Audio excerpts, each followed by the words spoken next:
ভাইয়ের বাসর ঘরে নিজের প্রেমিকা শিখাকে দেখে ভড়কে গেলাম।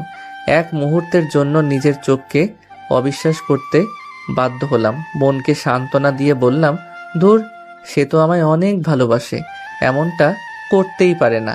হাতের উল্টো পিঠ দিয়ে চোখ দুটো ডলে আবার ভালো করে তাকালাম, কিন্তু চেহারার কোনো পরিবর্তন আসলো না। বাড়ির সকলেই আমার দিকে ভয়ার্ত চাহনি নিক্ষেপ করেছে। রাগে আমার শরীর থরথর করে কাঁপছে। হঠাৎ গলা ফাটিয়ে গগন ফাটানো চিৎকার করে বললাম, এসব কি হচ্ছে এখানে?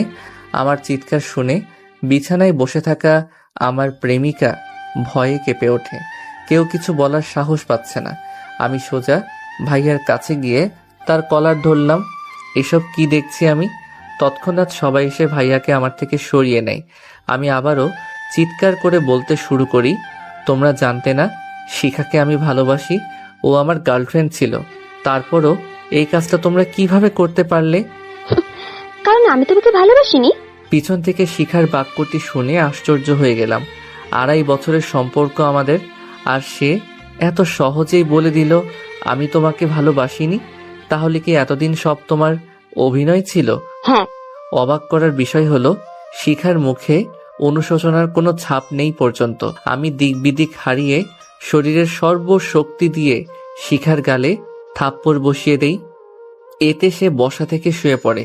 এটা দেখে ভাইয়া আমাকে এলোপাথারি মারতে শুরু করে, সাথে লাথি তো আছেই। এখন ভাইয়াকে কেউ আটকাচ্ছে না। এরপর বাবা এসে থাপ্পড় মেরে বলল, তুই এতটা বিগড়ে যাবি তা কখনো ভাবিনি। নিজের ভাবির গায়ে হাত তুলিস?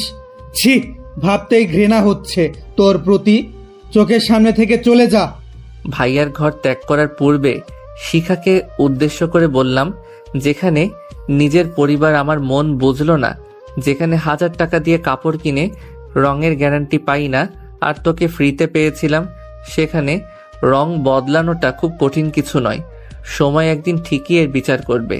পৃথিবীতে সবকিছু বেইমানি করলেও সময় কখনো বেইমানি করে না। এক মুহূর্ত দেরি না করে নিজের ঘরে চলে আসলাম। ঘরে এসে বিছানায় শরীরটা এলিয়ে দিয়ে সিগারেটে আগুন জ্বালিয়ে ঠোঁটে দিয়ে লম্বা একটা টান দিয়ে ভাবনার জগতে ডুব দিলাম।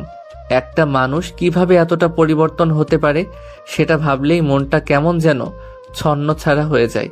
2.5 বছরের সম্পর্ককে সে কয়েকদিনেই ভুলে গেল। পুরনো দিনের কথাগুলো ভাবলেই ঠোঁটের কোণে হাসি চলে আসে। একটা সময় ছিল যখন শিখা আমার জন্য পাগল প্রায়।